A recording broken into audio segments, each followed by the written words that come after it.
put a vest on him. Yeah, I'm looking at the picture still. Hello, good evening, and welcome to the Crossroads in Boxing review show with myself, CJ Spate. To the left of me is Ricky the Hands of Stone. To the left of that dude there is Eric ERF. How we doing, boys? We okay? You know, every time you go to the left, we're this way. Yeah, Screen, you need to. You know what? It's CJ's camera. He needs to flip his camera to mirror because he's like. Oh, my opposite. Yeah, this you keep saying like Ricky up here, and when I'm down there, you keep saying fucking Ricky over there when I'm over here. Oh, do I? I've never even noticed that. Well, anyway, we all know who's here. Anyway, it's the review show. Two massive fights this weekend. Main eventing was Wardley versus Huni and Callum Simpson and Zucco, and we're excited to chat about it, have a review, get down to business. Boys, are you ready? Ready when you are, sir. Let's just switch off quick to D-Rock commercial clothing.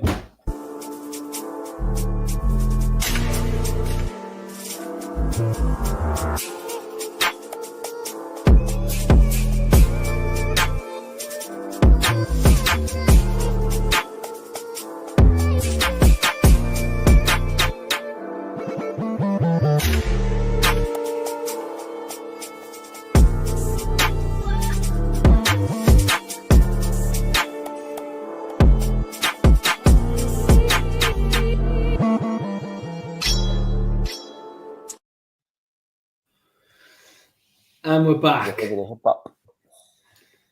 Oh, now people are different left and right. I did that on purpose. Go on, let's go with it. Oh, we're starting with. Hit us, Ricky, hit us. We can start with the one none of us watched other than CJ. That one might be the quickest. We'll go with WardleyHuni. Huni. Go on, Siege. If you were Justice Huni, like Ricky just made a little joke then, justice for Justice Huni, 10 rounds, smashing the face of Fabio Wardley, unfortunately getting caught, switching off, whatever you want to call it, took his eyes off the ball, and that's all she wrote. That is heavyweight boxing. Boxing in general, anyone can get caught with a punch, but specifically the big boys. Wardley just pulling it out of the bag. But I tell you what, I was really, really impressed with Justice Huni. There weren't many flaws in him, to be fair. Whether he was just that much better than Wardley in the rounds and the build-up to the knockout or not, he was brilliant. It was a good fight. Wardley was in there. He was getting beat comfortably, though. I didn't have him winning many rounds at all. And that's it. That's all she wrote. When the big boys land, Ricky. That's it, mate. Like I said, I was not watching it because I was watching SimpsonZucco, but the guy next to me, he had it on the laptop, and every time like the round ended for SimpsonZucco, I'd look over and have a quick watch. And the same again, every time it were the highlights on the rounds for some reason ended at the same time, weirdly enough. But it looked like Huni were just getting the better of Wardley every time. It even rocked Wardley, I think. It knocked him onto back ropes. He shook a little bit, made a little bit of a dance. Just unlucky, like you say. We've come across it countless times. Wilder getting outboxed by the likes of Spilker, Ortiz, Washington, and all them lot. And it was just at that point probably got a little bit complacent towards the end of the fight. They know they're winning, they're feeling comfortable, and then boom, big pop, Big Daddy's home, out. That's all she wrote. Gone. I ain't seen the knockout yet. I've not watched the fight yet. I am going to watch it back this week. I've been pretty busy, but it's something I'm looking forward to watching. I do want to give a special mention though on this between is it Sam Gilly and Omiani? Now Omiani was the one he fought. Oh, what did he fight last time they were out? I need to have a quick check. It wasn't long since, was it? Was it on the what's he called? Was it on the Leah Wood card or something? Jimmy Sains. He fought that Jimmy Sains. Jimmy Sains, yeah. And we were talking about him saying that if he had a bit more technique with the level of fitness he's got, he would be a problem. Sam Gilly's a bit of a prospect, and he's managed to get that draw. So that just goes to show like how pretty good that Oniani is, really. So special mention to him. that's all I've really got to say on the Wardley and Honey card. I don't know if Eric's got up, but he's currently probably putting his young and back to bed again. There was some good fights on the card. I was in and out. I was flicking over myself, but I did stay more on the Wardley card. I think just because my signal was a bit on dodgy box, to be fair. But sorry, on my Skybox. On his Sky Sports subscription and his own subscriptions. My £1 million a month Sky website thing. Lewis Richardson impressed me. I'm just reading through my notes now. Mike Perez got a stoppage over Stephen Ward, the quiet man. I've liked the back end of Stephen Ward's career, and Mike Perez was going to be a somebody a few years ago. I think he won. I don't know if I'm right. I think he won Prize Fighter years ago. I might be wrong. I'd have to check that. But yeah. I remember Prize. Do you remember Prize Fighter? Quality, wasn't it? Absolutely. Frank Warren or Eddie that used to host it? Eddie. It was. I used to love that. That was on a Saturday night, weren't it? Saturday Night Prize Fighter. Were it like 40 grand? Yeah, but like it was just a tournament. Everybody was fighting, and all in one night. I think it was so many rounds, weren't it? That was like 3-3s, wasn't it? Bring back those fucking days, man. Eric, CJ's just mentioned Prize Fighter. Do you remember it or do you not? Of course, I remember Prize Fighter. Prize Fighter, 3 rounds, all a tournament on the same night. It was brilliant. I think AJ made his debut on a Prize Fighter show. He made it on undercard, mate. Yeah, I'm sure. Yeah, I remember that. Did David Price win that one? I was just saying, Mike Perez stopped Stephen Ward, the quiet one. I think he was a prize fighter years and years ago. Yeah, I'm sure he was. He's a good fighter, Mike Perez. I've not seen him or heard from him about him for years. Yeah, he was like the coulda, woulda, shoulda man, I think. Yeah, it was a bit of a surprise seeing him on that card. But I watched that fight. He boxed really well. I thought he were hitting that guy every single time. When he knew he had him where he was just playing with him. It looked like he was toying with him a lot. But it was a good performance for him. It's another name in the heavyweight division. How many more names do we need, to be honest with you? Because right now it's absolutely stacked. And my thing on the Huni versus Wardley fight. I said last week when we did the review for it. The review we did for it, yeah. I said that I felt Wardley would stop him late because I've seen Justice Huni, how good of a boxer he is. He is a really good boxer, but I felt like Wardley would catch him and it would stop him. And I think I actually picked 9th round. It happened in the 10th, but there was no way going into that 10th round did I think Wardley was going to win that fight. No. I actually thought maybe at the end of this round, at the end of that 10th round, Ben Davison might throw in the towel because the way Wardley's face was, and he couldn't defend the left hook at all. He struggled every time. He kept dipping to his right and getting caught by Huni. So I did actually expect Ben to throw in the towel after maybe the 10th round and say, you know what, there's no way you're winning this, because I thought it was 9-1 down. I think he won one round how I was watching. I think he won like maybe the first or the second round or so. When he'd hurt him right at the end of the round, I think that was the only round I thought he won. And that shot he landed, it's heavyweight boxing. But it's a career save, isn't it? It was just, like you said, it's Wilder-esque. A Wilder-esque shot. What are you laughing at? I like that. It's a good one. Wilder-esque. Wilder-esque. Yeah, but what do you think about the count when Huni? Do you think Huni deserved at least for the referee to give him that step to your right, step to your left? Let me see how your legs are sort of treatment after the performance he put on? Because if that's a Tyson Fury, he goes down like that, he gets up at 9 seconds. the referee's asking him to step to his left. He's asking him to step to his right. No matter how many bambly legs he's got. If he beats the count, he shouldn't be waved off unless he's like disastrously in trouble to the point where he's stood and he's just like this. Then yeah, wave it off. If he beat that count, it should not have been waved off. He got up at 9, and I think in a fight like that, being the referee, you're watching that fight, you can see this guy, and obviously we talk about referees near enough every show on this. You see this guy how he's performing, how well he's performing. He's literally winning every he's winning every round. If he gets knocked down like that, surely you get the benefit of the doubt. You give him the benefit of a doubt of getting that full 10 count. Let's see where his legs go, and make Fabio actually knock him out or jump in so he doesn't get any more hurt. But I think it was an early stoppage. Very gladiator of you, that, Eric. Let him knock him out. No, because I felt like, you know what? It's just as soon as he was getting beat up and that happened, and the referee was like, you know what? Nah, I've seen enough. You've gone down. You're struggling to make the 10 count here. He's gone 10 rounds. He's won every round.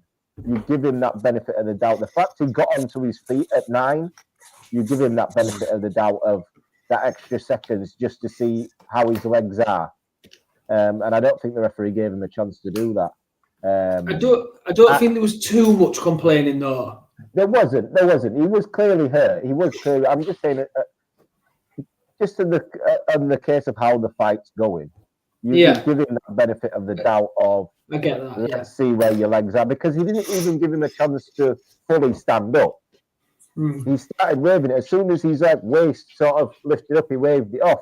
You didn't give him a chance to see was he steady. I thought Huni took it very well, very professional.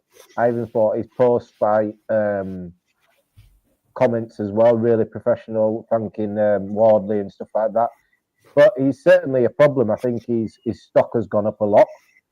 And a heavyweight that can be knocked out, but is also good, is probably the best heavyweight to be, because people want to see you fight, because they know there's a chance of you getting knocked out, and there's a chance of you beating the hell out of someone and knocking them out. What do you think's next for Wardley then after this performance?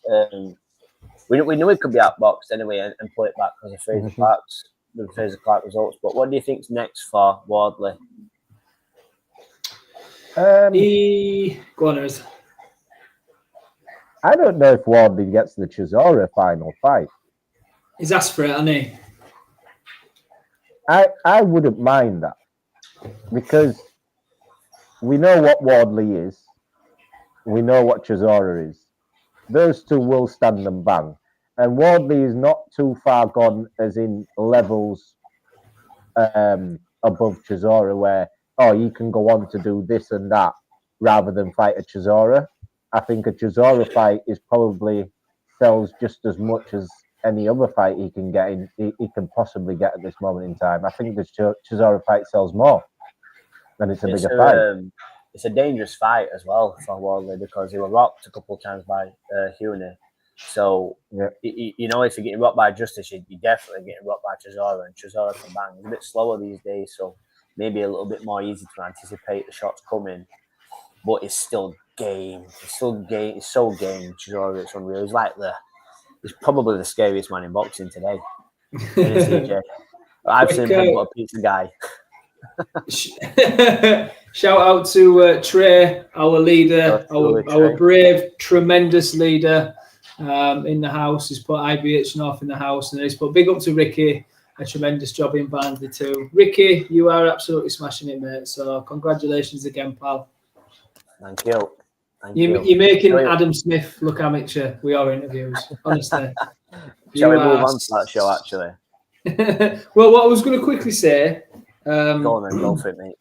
Couple of shout-outs as well while we're waiting for Mr. Lover. Josh Kelly boxed on Friday in Newcastle, knocking out Flavius Beer in one round. Dominating, absolutely dominating. but didn't expect anything else anyway. You really do need to see Kelly back under bright lights in big fights. Before, I think it was Eric that sent me it. Eubank signing with Ben for the second. I actually said to Eric, I'd love the Josh Kelly Conor Ben fight now. I think it'd be perfect for him. Unfortunately, that's been changed now to the rematch. We'll probably get on that another time. Cyrus Pattinson. Sorry, go on, mate. No, I was about to touch on Josh Kelly's one that when he first started and he came onto the scene, I was so excited for his style. I thought he was going to have something exciting and something. He had that flair, he had that technique, he had the skills and the skill set to match. He had a good ring IQ. Obviously, former Olympic boxer. I was so excited, man, and to see like how his career sort of panned out. Like, I'm not saying he's had like a disappointing career because he's had something, but I just feel like it could have been so much more, and his career just didn't go in the direction I actually thought it was going to go in, which is why I'd probably deem it as one of those disappointing ones. Definitely. I just think he could have been so much more, or he should have been in those bigger fights by now. We shouldn't be comparing him to Conor Ben because he's leagues and levels above, in my opinion. Maybe stock-wise, not so much now, but you've got to think of the pedigree, and Josh Kelly's got all of the pedigree to beat Ben. Like, there's no doubt about that in my mind. Whether or not Kelly can deal with the savageness of and the unpredictability of Conor Ben and the wildness of him, that remains to be seen. I think that's what makes it a good fight, though, Ricky. I think that's what makes it interesting. The ferociousness of Conor. Obviously, we're not going to see that now, but as in that text of someone actually sat on his chest, putting it on him. I think that's what Josh Kelly needs to get out of his comfort zone. Kelly needs that big step up. Massively. Just two more before we jump over. Not that we should rush it. Obviously, Jai Opetaia, 5th round, I think it was, KO of his opponent. Just looked big, strong and scary again. He really, really, really is a dominant force. He's not getting enough attention in my eyes. There's just no competition out there testing him. The problem is it's the cruiserweight division. That's the problem. That division, no matter who's there, it doesn't get the praise it ever deserves. When Usyk was there, it never got the praise it was deserved. When the cruiserweights always have good fights, great fights. It's just not a glamour division where there's name after name after name. You normally just get one guy or two guys at cruiserweight, and those two guys, they hardly ever fight each other. It goes. So it is a stalemate at cruiserweight, and it always really has been for a long time. It has been. Shit division. The guys at cruiserweight, they normally end up getting a bigger name when they move up to heavyweight. You like Sir David Hay and stuff like that. When you end up at heavyweight, that's when people really start to recognise how good you are, how great you are. Similar to Usyk. So yeah, I agree. I do agree with you. Jai doesn't get but they need to make the Zerdo fight. They make the Zerdo fight. Those two are the best two in that division by far. I think the WBC has ordered a rematch between Badou Jack and Mkhitaryan again. Why? I can't even believe Badou Jack's still going. To be honest with you, I don't know. I don't know why, but they've ordered a rematch. That fight happened 3 weeks ago. I think so. Last month. Yeah.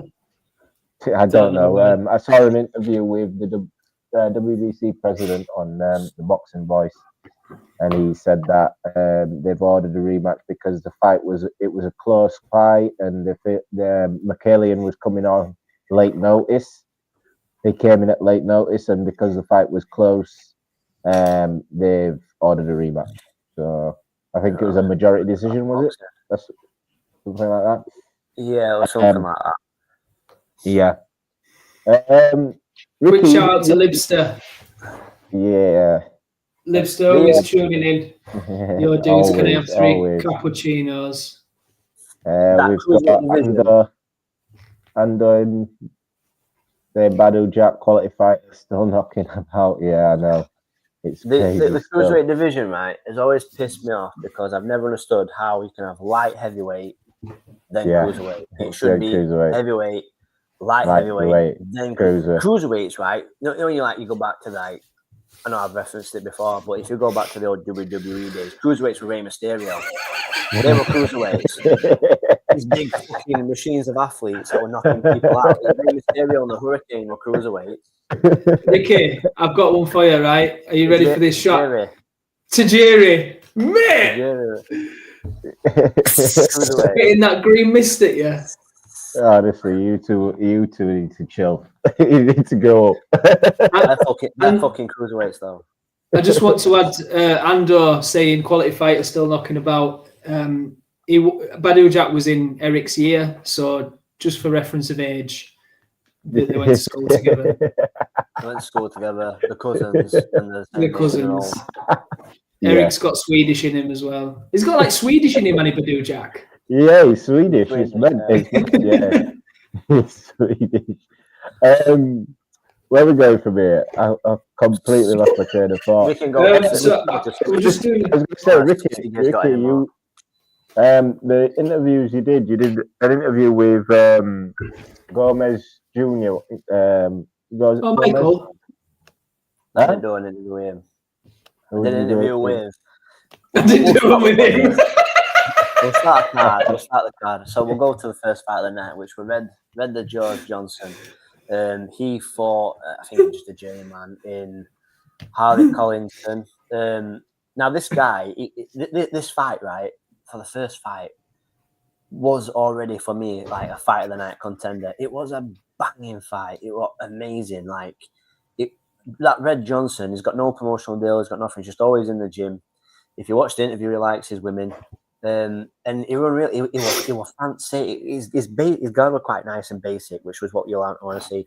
He said his corner just told him to keep it straight shots, keep it basic for the first few rounds, work your opponent out, and then he started working the body. He switched hit so fluently as well. Like he was switching constantly back and forth, like he'd been doing it for years. And I love a switch hitter, me.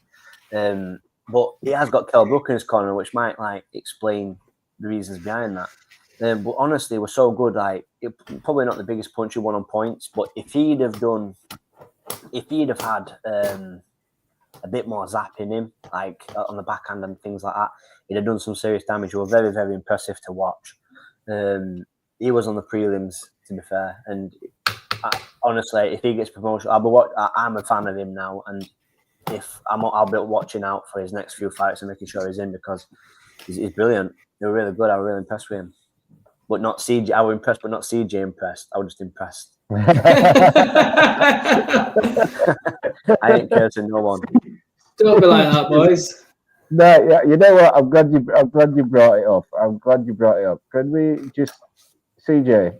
There was a fighter on. Just a shout out to Mr. Neutral. Evening, fellas. Sam Noakes versus Abdullah Mason for the WBO vacant belt. What you're saying? Yeah, we'll get onto that after this. But yeah, I do like that fight actually. Yeah, CJ. There's a certain fighter you was looking forward to seeing on the SimpsonZucco undercard. How did he get on? Yeah, Frankie Stringer boxed really well. Oh, sorry, we've jumped ahead. Yeah, Mark Jeffers. Listen, I will hold my hands up. They're in front of my face now. You can't see because the screen's taken over. I backed him. He was chief support for a reason. They wanted him to maybe test Callum Simpson. That fight's been built up for a couple of months now. I did think up until the weekend that he would cause Callum a lot of problems. He's been looking big and strong in his last few appearances. Come up short against Sean Hemphill. I didn't know anything about Silky, I've got to be honest, but I thought he boxed absolutely brilliant. He showed an absolute granite chin as well, because some of them hooks that were landing were just thudding, and he was just shaking them off. Eric, you said it just before we went on. Jeffers just didn't change the game plan. He looked like he just sulked at times. He looked like he threw his bombs, and then when there wasn't having the effect he wanted, he just sort of it just looked not interested after that. But I've read his review. I've read his watched his interview on that. He knows where he's gone wrong. He said it just wasn't my night. I'm not going to give up on him yet. I'm not like you two Man United fans, just throw yourselves under the bus. Listen. You just contradicted yourself. You called us Man United fans. You can't say how we're dropping anybody when we're Man United fans. After the season we've just had, facing relegation all season. Well, we're the most loyal people you'll ever meet after that season. It's a bit of a shame as well because I was saying to you guys, I missed that fight because I was trying to wait for Reece Edwards to come out so I could interview him, and he never fucking turned up. He went home. But when he first came out, he was boxing pretty well, like you said. He was moving his head a lot. It was a good bout. He had good shot selection. He was picking his shots well, but then once Empel had sort of worked him out, that was it. Then once that game plan was sussed, like you said, it's always important to have a plan B because one plan A gets worked out and you don't. That's it. You're done for, and that was the occasion. Empel realised if he was first and last, he would beat Jeffers to the punch every single time. And when he realised that, he boxed really well. Jeffers got him against the ropes a few times, but Empel his foot movement was really good. I thought he boxed really well. Like I said, he was going first and last. He would throw. Jeffers would throw a couple, tried to throw to the body, big hooks. He would tuck up really well, and then he would throw his combination. And the last 10 seconds of every single round, Empel just let his hands go. Every single round, last 10 seconds, as soon as he heard that clapper go, he just let his hands go. He didn't even care about his defense. He just let his hands go, which just puts that stamp on the round. I thought he did a really good job. But like you said, Jeffers, it wasn't his night. I think it started going wrong and he didn't know what to do. He sort of didn't change it. I know I call it the CJ curse. I hope there isn't a statement tomorrow or anytime soon about Jeffers going into retiring. You never know in this game, boys. You never know. Delicious food. Yeah, we will go to the main event of that one then before we touch on anything else. We'll just finish off this review. Callum Simpson. Ricky, you were there, so we'll go to you last actually because you were there. We'll see how you saw it and we'll give our opinions now. CJ, how did you see it? The fight from obviously the opening bell. We might as well go from there. Opening bell, 8 seconds, boom, caught cold, goes down. Callum Simpson goes down. Got up too fast for me. I like it when a fighter takes the time. That does show that little bit of inexperience. I can imagine the embarrassment of obviously at the stadium, this massive build-up. But listen, that happens. People get caught cold. People get caught flush. Instead of coming onto his back foot, tucking up, maybe riding the storm a bit, he decided to fight fire with fire. And that was that opening round. Well, to be fair, most of the rounds, but that opening round was absolutely electric. Don't see many like that very often. Full review of the fight. Callum's got his chin in air a lot, and it worried me, truthfully. Zucco could bang. I think he ran out of steam towards the end and was running out of ideas as well. Callum's flurries were fantastic.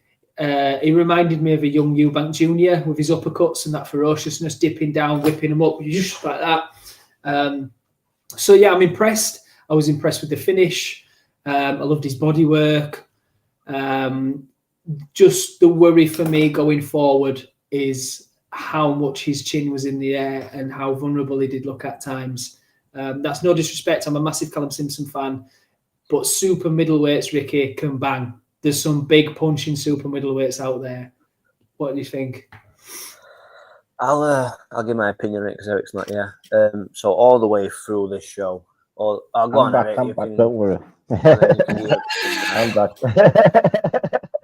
No, I was listening. You know what? 8 seconds into that fight, you could hear a pin drop after that. It was as if everything just went. No one could believe. I think everyone sort of was waiting to see if it was a slip, or because it was that quick. Zucco threw the left hand. He threw the same shot twice. I think he missed the first one just and threw it straight away. Callum didn't see it coming. He walked onto it. I don't think it was a big knockdown. I don't think it was hurt at all. I think it was flash knockdown. So him getting up quickly, I didn't really mind. The second knockdown, however, that was a big shot. And that looked like it hurt him for maybe a round or so. What Callum boxed, it's difficult because Zucco's a short southpaw, and we know southpaws are tricky. And he has power. He clearly has power. But what I did respect from Callum is that he didn't respect the power too much. He did get inside. Did let his hands go. He was going for the knockout from the moment he got dropped after 8 seconds. I don't think he tried to. He ever stopped trying to get that knockout. I think when Callum, he didn't switch southpaw enough. I think when he switched southpaw, he did really well. He kept catching Zucco. I felt like he should have done that a bit more. I know what you're saying, CJ, about the super middleweights having power and stuff like that at a bit higher level, but I'd give him a little bit of a pass with this one. Just because with it being a southpaw, everyone struggles against them. Everyone struggles against them. But what Callum showed us in that fight was when he is in trouble, when he is hurt, when he is down, we know what he's going to do when he gets up. And that's a great trait in a fighter for people to follow him.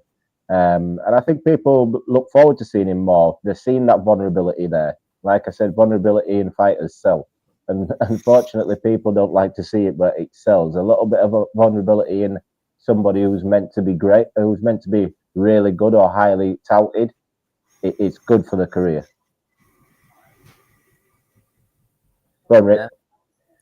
So my opinion on it would be this was an event that all the way through the night, it was pretty packed as well all the way through the night as well. It weren't one of those cards where people just come in for the main event, which you see in shows these days. It were actually quite a big crowd that we had all the way through the night. There's only one Callum Simpson were ringing through the arena. Now from the ring walk all the way up until the ring, it was so loud and like electric, the atmosphere for him. All the way, even like at the Mark Jeffers fight, fans just screaming Callum Simpson's name all the way through it.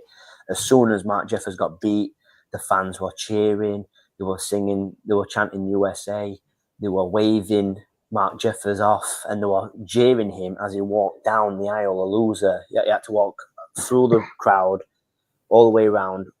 A load of fans from Barnsley, all jeering and cheering the fact that Mark Jeffers lost. So fair play to Mark Jeffers for keeping his cool in that situation, because I felt for him a little bit. But that's the Lions' Den for you. But for me, with Callum, it was when he got in the ring, and I was watching his what word am I looking for? His body language. He was breathing like that sort of thing. So I saw straight away this got a lot of nervous energy, and you saw it straight away. As soon as he got the opening bell went, he took centre. He went straight to the centre. The first knockdown, he was rushing his work. He was trying to impress. He got caught square. He was just square. His feet were square as fuck. He got caught with a decent shot. He ran his ass. He wasn't hurt.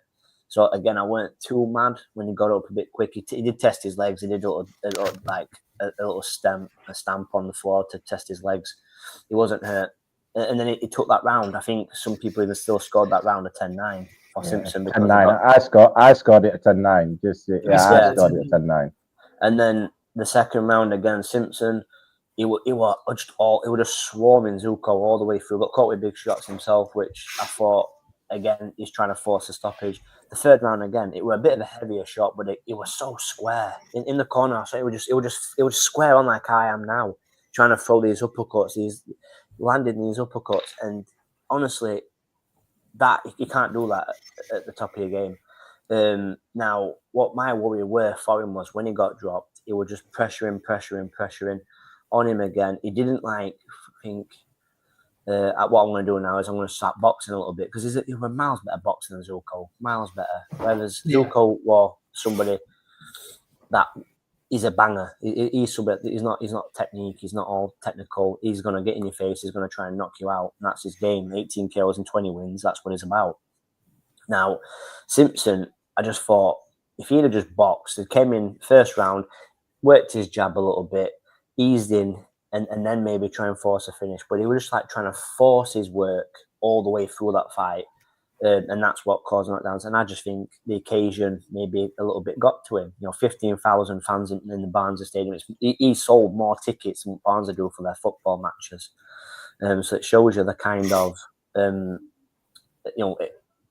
what pressure that he's carrying the weight on his shoulders for that fight. I thought he did really well.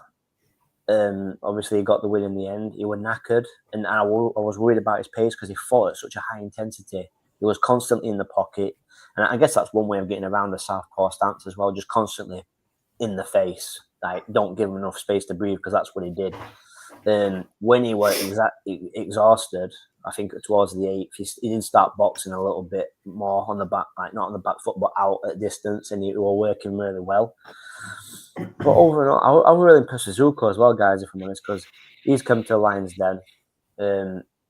He just took it on his chin and he took it on his shoulders. And a tough man. Yeah, a very tough man. And he took it until the 10th round. And in reality, he had a puncher's chance because the more tired Simpson got, the more worried I got because he was just there to be it. And that's the difference. That's going to be the difference maker. When you're coming against these bigger opponents and more experienced opponents. Do I think Simpson can get world honours? Yes, I do.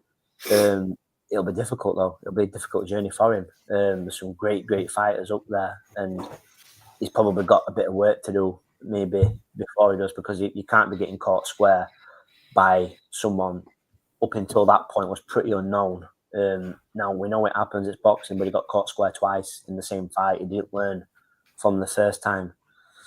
So that's my own issue. There were a couple of fans when I was waiting in the van to drive off because there were just fucking fans everywhere before I could even start driving. They were saying the same thing, will he get past the European stage? Is that his level? Did that look like his level that night? And for me, it was a war he didn't need. It was... that'll take a toll on you, a fight like that. That were almost up there with Eubank and Ben for slugging it out all the way through at a great pace, great tenacity. So I was impressed with the result. I thought it was a great fight for fans to watch. But for what you want to see from Simpson at this level, it's not what you want to see for me. It's something that you want to see early in his career. But when he's getting older and getting more experience, you want to see him boxing a bit more and probably picking his shots more. But apparently he fights at that pace anyway, which I didn't actually know. Last time I watched him out against what's his name? The last person he fought on Sky, and he was just boxing, and he'll box really well. I've got a couple of comments there and all about it. Simpson versus Whitaker is now developing into a serious rivalry by Ra, which is a good fight, but Simpson Whitaker, he's taking a back step to fight Whitaker, in my opinion. Yeah. Same as the Matt Jeffers, really, isn't it? Maybe Whitaker and Jeffers. Yeah, I could see that. Definitely. And then maybe the winner then. But I think Simpson needs a world title shot now, I think, to see where he's really at. I don't see him. I think he's got European. There's not really anything around for him that's going to take that fancy, is there, just yet? So I think you're talking. They'll be pushing for world honours, I believe, his team. Maybe a tune up at end of year, but I think they'll be pushing for world honours next. I really do. And whether or not he wins, I don't know. But I just think that's what they'll push for. They truly think he's going to be the next world champion. I would love to see him get world honours. Just that vulnerability. And I'll listen. Eric's the boss. He's told me to give him a pass on this one for Zucco, the short southpaw. Which I do get, and it was the big stadium, and it turned into a fantastic fight for what it was. There's some fucking massive punches in the super middleweight division. And I don't know if he's going to be able to take it. I think your mic's off, Ez. Was his mic died again? Maybe. Can you load comments, Rick? Got some good ones coming into me. No, I can't load them. I ain't got the access at the minute on the thing. It logged me out. Let me switch through. I'm loading them now.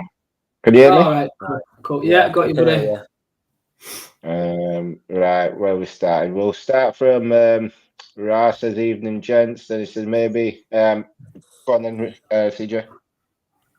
Maybe just the he didn't take the Iglesias fight. Yeah, probably. I mean, like Rick said, I think he needs another tune-up after this, another good European level before we go near world. To be honest, that's just my opinion.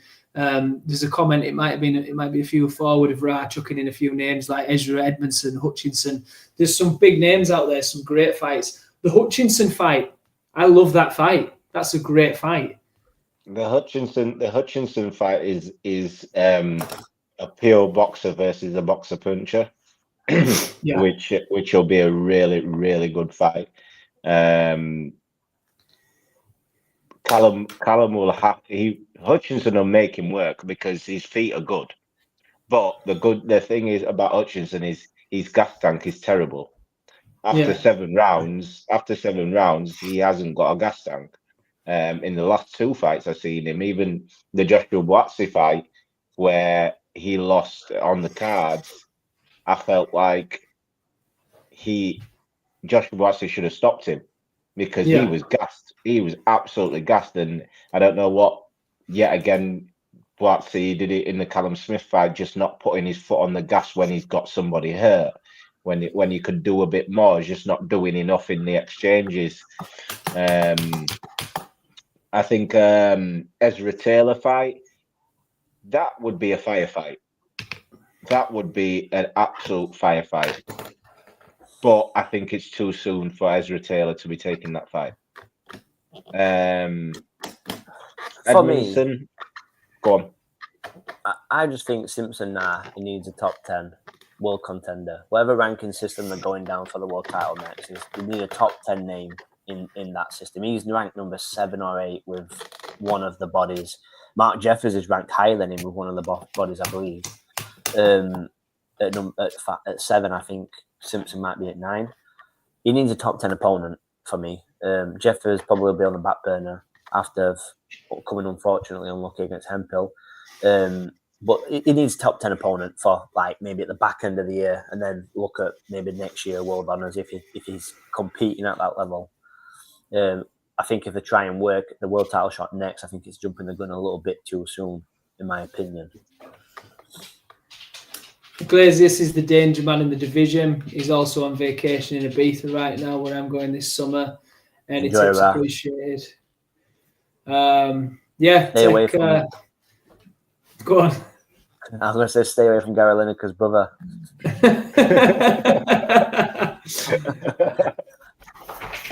Take some sun cream, brother. Take some. Let's just put one in here. This is a good idea. I wanted to save it till.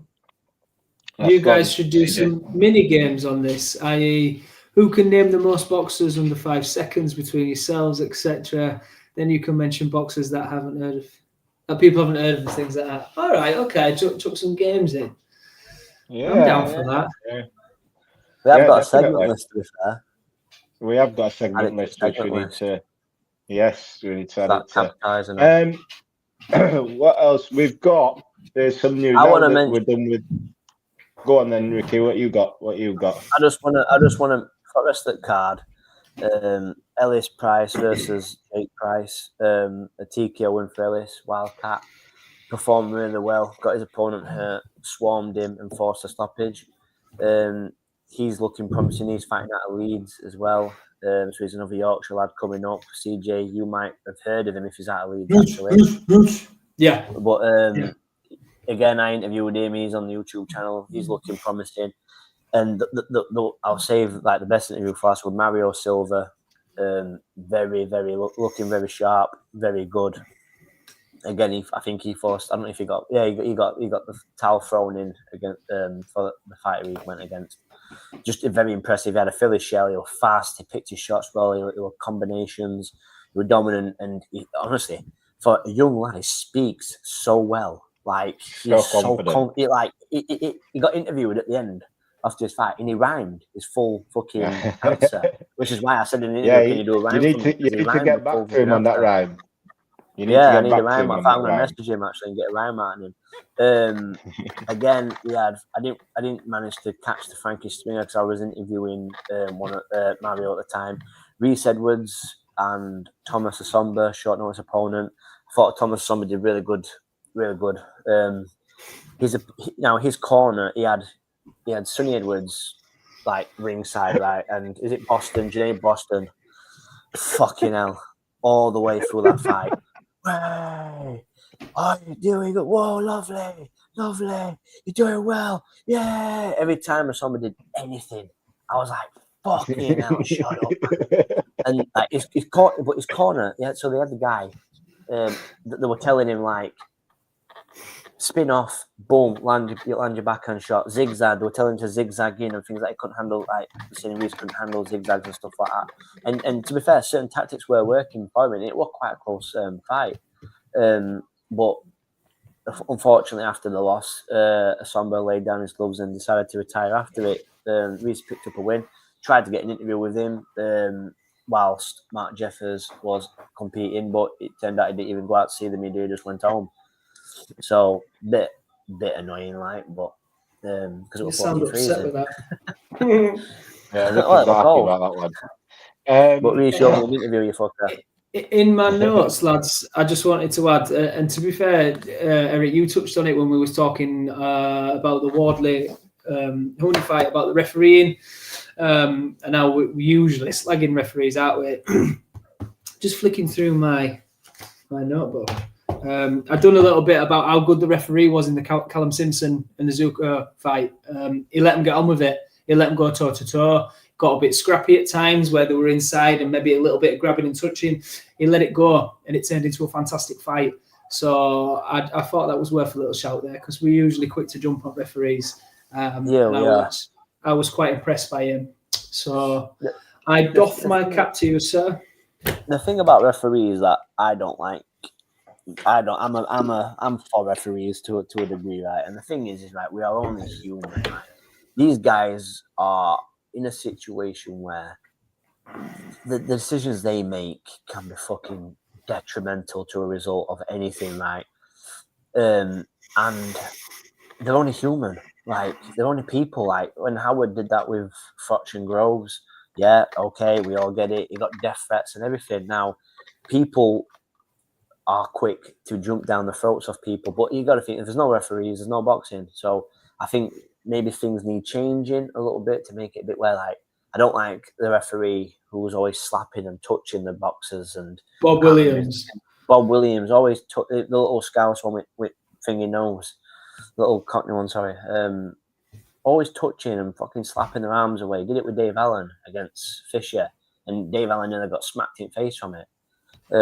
You don't need to touch them, like, unless you're like getting in between in the middle, then yeah, like break them up. Samba had a great career. Yeah, he did have a good career, and good luck to him in his retirement as well. Yeah, we've got after Toma, obviously, with the knockout win, he is touted to fight Dillian White next. The Ring Magazine is reporting that Dillian White versus Toma may be next. What? Obviously, CJ, you have high praise for Atoma and the fanfare behind him. Doing so well. Okay, I get grillings now for anything I say. Listen, Moses is a bang average fighter. No, I'm joking. Moses has got all the talent in the world, all the potential in the world, all the skills are there. His career's laid out in front of him. It's just the overhyping. It just, certainly, like a couple of months ago, it was just that intense. For Christ Almighty, he's not boxed anyone yet. Ricky's nailed it before we came on air. The Dillian White fight is a great fight for Moses. Not a good fight for Dillian. Dillian's almost in reverse at this stage of his career for his speed, movement. Those big overhands, they're just going to be sailing past Moses. If he gets caught with one, we'll see a different story. We'll see what happens if Atoma gets it put on his chest. If Dillian can roll back the clock, which I don't think he can at all. Before this? I mean, I didn't actually know this until we came on air. Eric dropped this, that he's booked to fight Dillian. Who was on the? Let me just get this name quickly. 1 second. It was on the undercard of Fabio Wardley. The big Albanian. Oh, it's fucking crashed. Oh God, CJ. Big up Bianchi. CJ's nuts. CJ's gone. He does this, right? He bigs up his fighters to lose, right? Yeah. He goes to make a good point and he fucking crashes. No, but Still Joyce does. Listen, the Atoma White fight, like Ra said there, it's a knockover job. For me, I think Dillian White is way too slow. The last time out against Tete, look how dreadful he looked then. I know we have people have an infinity of throwing fighters away, saying that they're not, but we see how quick Atoma is. We see his hand speed, his foot speed. Everything about Atoma tells you that Dillian White shouldn't be in the ring with him at this point in Dillian's career. I just think White should have been thrown away after we were caught with fucking drugs in the system. But I can't see how he must be being offered a lot of money because he wouldn't fight a Coley, and every time he got asked about a Coley in interviews, he walked away. And now all of a sudden he's fighting Atoma. So I'm one of those, where I personally think it's a bad fight for Dillian White, but I also believe Dillian White has got a certain level of power, which you don't lose that power. You lose your speed maybe, but you don't lose the power. If he lands on Atoma, I am looking forward. In fact, Bianchi's saying it here now. I'm looking forward to that chin check, which I think Atoma needs. Whether or not Dillian White can provide that, I'm hoping he can, because I'd like to see Atoma out of his comfort zone, getting roughed up and in a good fight. So that's what I'm hoping for. Whether or not that happens, I don't know. I'm telling you now, and I said it, but CJ, when was it? Maybe our first or second show we did together, I said this. They're grooming this kid like they did Anthony Joshua. Anthony Joshua is coming out of the game. They're grooming this kid to be exactly like him. Dillian White will be in the exact same position as he was in the Joshua fight, except there won't be no chin check in this one. Atoma will get chin checked. It just won't be yet. It won't be against Dillian White. His foot, like I said, his foot speed, his hand speed, too quick. His movement. If Dillian comes forward, Dillian will get countered and rocked. If Dillian tries to fight on the back foot, Atoma's hand speed is too quick. Like Atoma's combinations, how he throws his shots, way too quick. CJ, what are you doing? Are they working? Like looking at them. Are they working? Yeah, they're working. I can hear them. Hey. Yeah. Welcome to the new world, boys. It's like you've just been christened. Yeah, but I don't see it.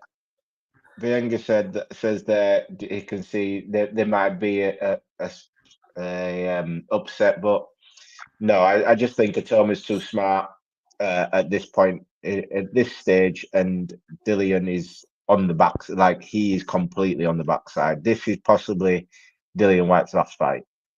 This could possibly be it for him. What I will say though is just to back up Bianchi a little bit is heavyweight boxing as well, so never say never in the heavyweight. No, that is very true. That is very true. But like I said, that from my beliefs of how Atoma fights and where Dillian is at this point in his career, I think it's a mismatch. I also do agree with you and Benger saying it is a test he needs to go through. He does need to fight these sort of guys as well on his record. I know Raz saying it's back to where it's a job, but Dillian Whyte is a name, and it's a name somebody who's going to go on to do something in the sport needs to take. Take away. You're the passing of the torch, sort of. It is Dillian Whyte going out and losing to, say, a Tete or losing to somebody that just there's no point in it. Just a no name. There's no point in that. Dillian Whyte going out there, if he ends up losing to Atoma, you've lost to a kid who's possibly going to go on to be the next heavyweight champion. You know what I mean? That was the ending of your career. You wasn't where you was at your best, obviously. But I think as an aging fighter, you can take that on the chin that I ended up going out by somebody who's ended up doing something in the sport rather than, oh, I stayed in the sport too long and I got beat by Joe Bloggs from down the road. You know what I mean? So Atoma fighting him, I like the fight, just not for Dillian. He's not daft as well, Bill, guys. The money he'll be getting for taking this fight. 100%. He'll be getting big payout. There's a reason why Frank signed him. Let's be honest. Yeah. Frank Warren didn't sign him for any reason.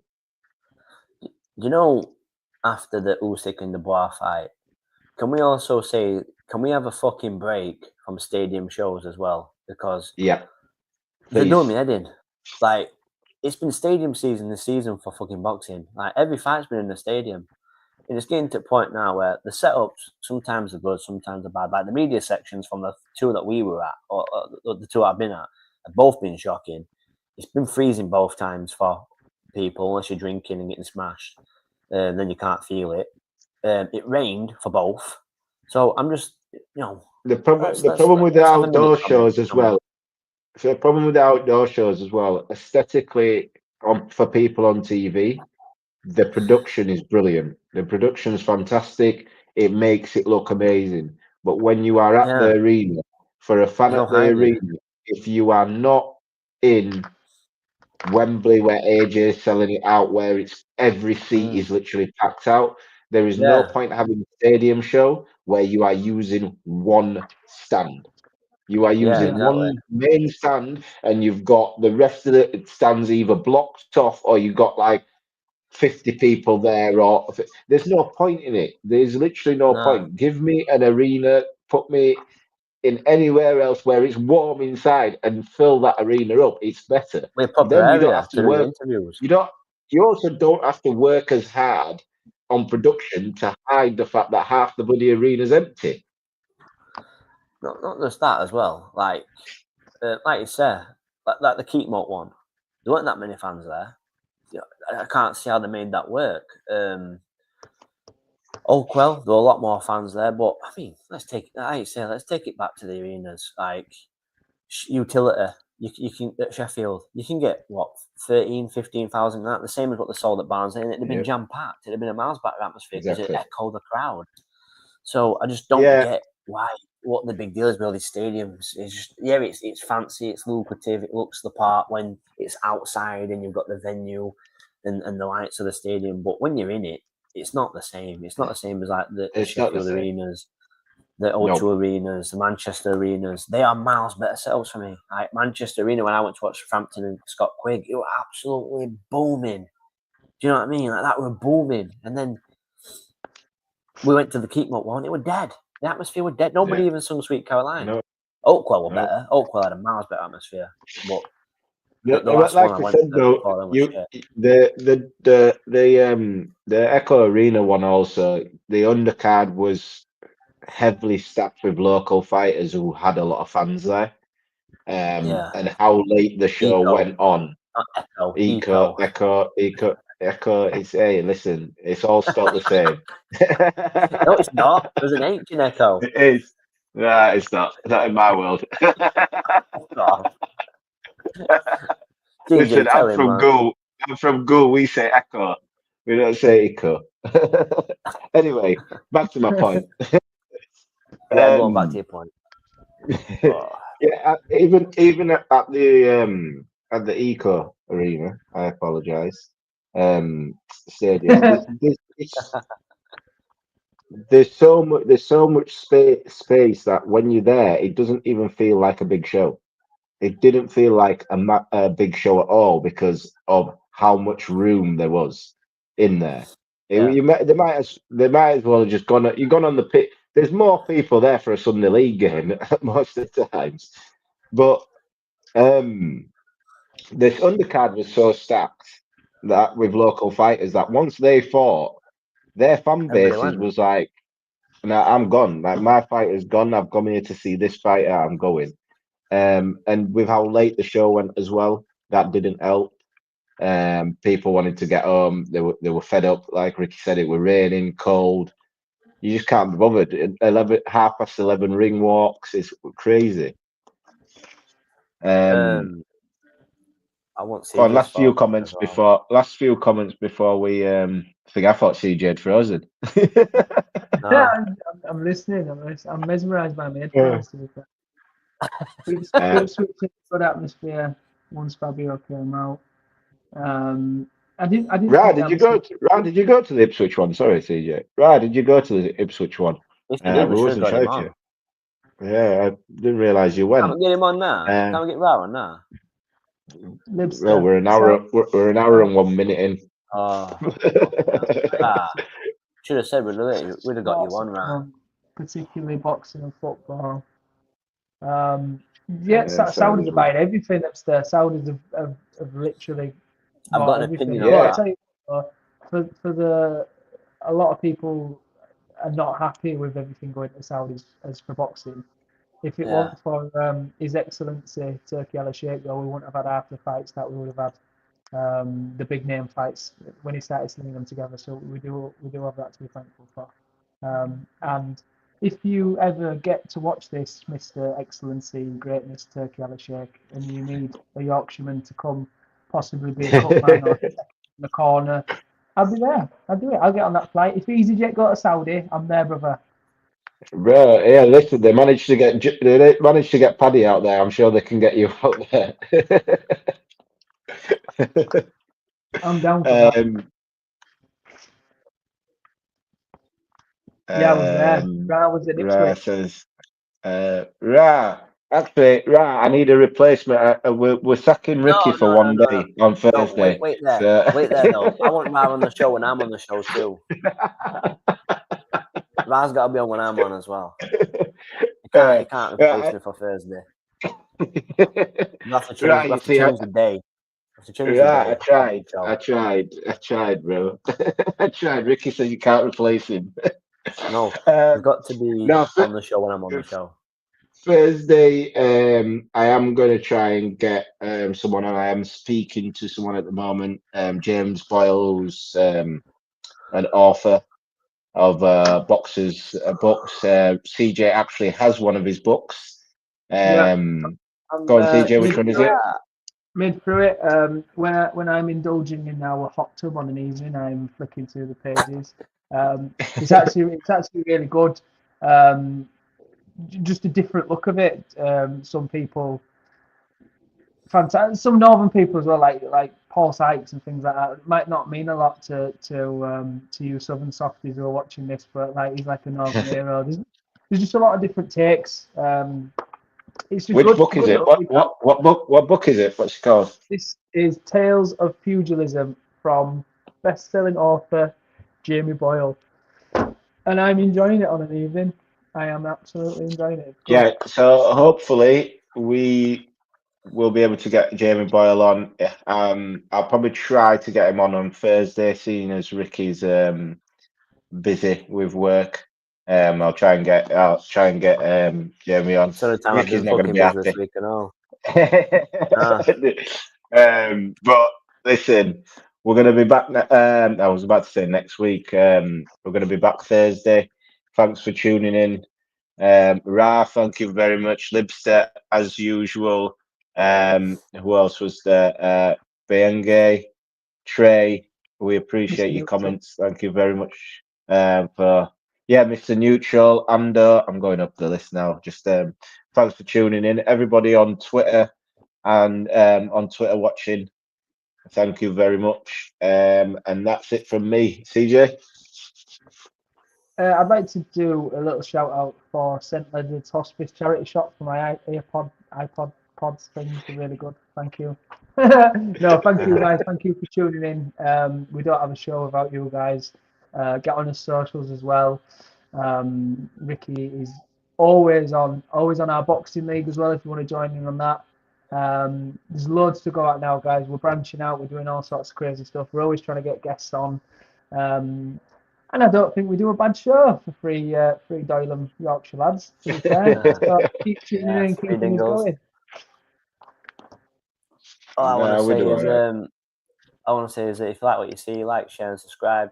Thank you to everybody that joined in on the Boxing League. I will update and send out the results tomorrow, as well as the new fixtures for the weekend. And it'll be soon enough wrapping up season 1 to find out who the winner is. But yeah, I'll leave it at that. All right. We'll see you on Thursday.